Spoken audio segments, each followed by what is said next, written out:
தமிழக வெற்றி கழகத்தினுடைய மாவட்ட நிர்வாகிகள் கூட்டம் வந்து வேலூர் மாவட்டம் அகரம்சேரி பகுதியில வந்து நடக்க போகுது. இதுக்கு அனுமதி அளிக்கப்பட்ட நிர்வாகிகள் வந்து 1900 பேர் மட்டுமே அனுமதிக்கப்பட்டிருக்காங்க. இந்த மக்கள் சந்திப்புல விஜய் அவர்கள் வந்து மக்கள் அண்ட் நிர்வாகிகள் சந்திப்புல விஜய் அவர்கள் வந்து இது மாதிரியான பிரச்சனைகளை எடுத்து வச்சு பேச போறாரு. தமிழக வெற்றி கழகத்துக்கும் விஜய் அவர்களுக்கும் இந்த மக்களுக்கும் பயன்பட போற அரசியலை பேச போறாரா, இல்ல திரும்பவும் எதிர்ப்பு அரசியலையே பேசிட்டு இந்த கூட்டத்தையும் தள்ளி போக போறாரா அப்படிங்கிறத நம்ம இந்த பதிவுல பார்க்கலாம். வாங்க இந்த பதிவுக்குள்ள போகலாம்.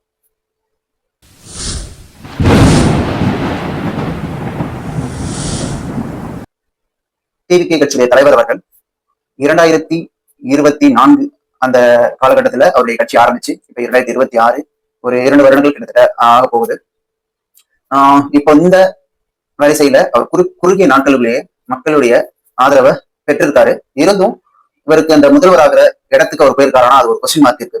ஏன்னா ஆதரவு இருக்கு, ஆனா முதல்வர் ஆகிற அளவுக்கு ஆதரவு இருக்கான்னா அது கொஞ்சம் கம்மியா தான் இருக்கு. இவருடைய பாசிட்டிவ் நிறைய இருந்தாலும் 60% இருந்தாலும் நெகட்டிவ்ல 35-40% வந்து கண்டிப்பா இருக்கு.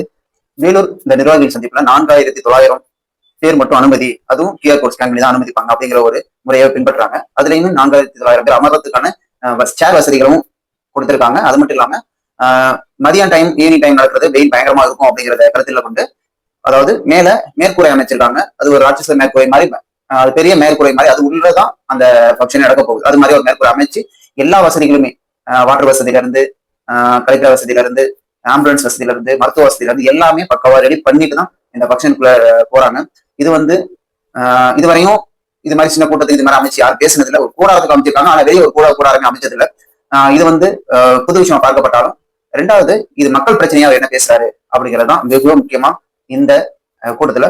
அது என்ன நம்ம பார்த்தோம்னா, சில பத்திரிகையாளர்களும் சரி அரசியல் விமர்சகர்களும் சரி சில விஷயங்களை விஜய் கரெக்டா பேசினாலே தப்புங்கிற மாதிரி பேசுவாங்க. அவங்க வந்து திமுக உடைய ஊடகத்தை சேர்ந்தவங்களா இருப்பாங்க, அதனால அவங்க தவறு சொல்லுவாங்க. ஆனா நடுநிலையான சில பத்திரிகையாளர்கள் சரி அரசியல் விமர்சகர்கள் சரி இருக்காங்க.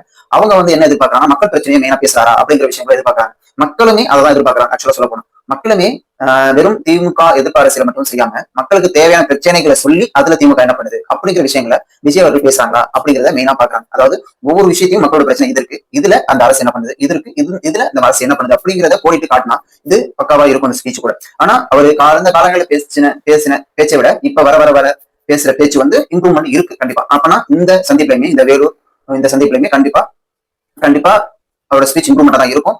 குறிப்பாக நம்ம சொல்ல போனா நாம் தமிழர் கட்சி, டிஎம்கே, ஏடிஎம்கே அண்ட் டிவிகே இந்த 4 முறை போட்டி நிலவுறதுனால திமுக எதிர்ப்பு அரசியல ரொம்பவும் கடுமையா வச்சு அந்த ஓட்டெல்லாம் நமக்கு வந்துருங்கிற ஒரு விஷயத்துல ஸ்ட்ராட்டஜில விஜய் அவர்கள் பண்றாங்க. பட் சப்போஸ் ஏடிஎம்கும் பேசுறாங்க என்டிக்கும் பேசுறாங்கன்னா அந்த ஓட்டுகள் வந்து 3 பாதியா பிரியறதுக்கான அதிக வாய்ப்பு இருக்கு. சப்போஸ் அந்த ஓட்டுகள் பிரிஞ்சதுன்னா இப்ப டிஎம்கேக்கு தானே இது ரொம்ப ஏதுவாக இருக்கும். அவர் வின் பண்றதுக்கு ஒரு 5% 10% இருந்தாலும் அவங்க வின் பண்றதுக்கான இது ஏதுவாக இருக்கும். அப்படிப்பட்ட சூழ்நிலை தான் தமிழ்நாட்டில் நிலவிட்டு இருக்கு. இந்த எப்படி விஜய் அவர்கள் கேபிடலைஸ் பண்ண போறாரு, இந்த மக்களை எதிர்ப்பு எப்படி கேபிடலைஸ் பண்ண போறாருன்னா, அதிமுக அந்த நாம் தமிழ் சரியாக ஒரு விஷயத்தை இவங்க முன்னெடுத்து செய்யும். அப்போதான் இவங்க கவனம் பெறுவாங்க. ஆல்ரெடி கவனம் பெற்றிருக்காங்க. இருந்தும் இவர் முதல்வராகிறதுக்கான தகுதி எல்லாமே இருக்கு, இவரை நம்ம ஆக்கலாம்.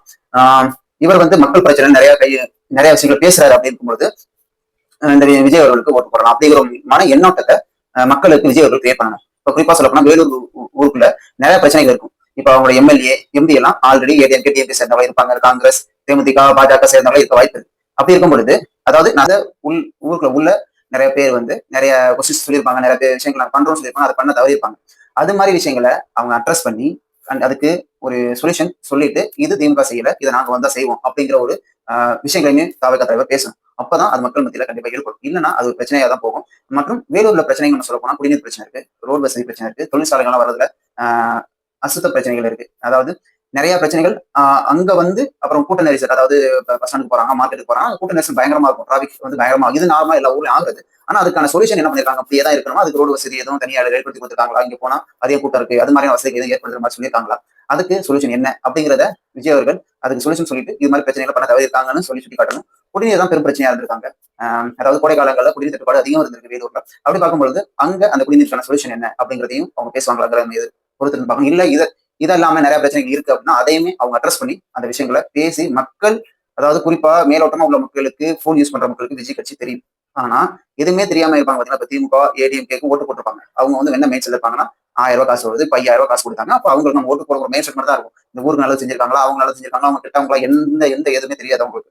புரியுதா, நாங்க வந்து சாலை போட்டு போடுவோம் அப்படிங்கிற மைண்ட் செட் மாதிரி தான் இருக்கும். அப்ப அவங்க வந்து அவங்களுக்கும் போய் தெரியணும்னா இது மாதிரி பிரச்சனை சரி செஞ்சிருக்காங்க, இது மாதிரி பிரச்சனை பேசியிருக்காங்க அப்படின்னா யார் பேசியிருக்காருப்பா, அவங்க பேசியிருக்காங்க, சரி பண்ணி தரேன்னு சொல்லியிருக்காங்க.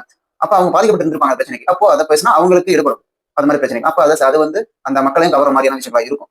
சப்போஸ் அப்படி இல்லாம நம்ம மேலோட்டமாக பேசிட்டு போனோம்னா அது வந்து எந்த அந்த கட்சிக்கும் கண்டிப்பா உதவாது, மக்களுக்கும் அது உதவாது. ஏன்னா அந்த ஓட்டு வாங்கி நீங்க ஆட்சிக்கு வந்தாதான் மக்கள் உதவ முடியும். மறுபடியும் டிஎம்கே தான் ஆட்சிக்கு வருவாங்க.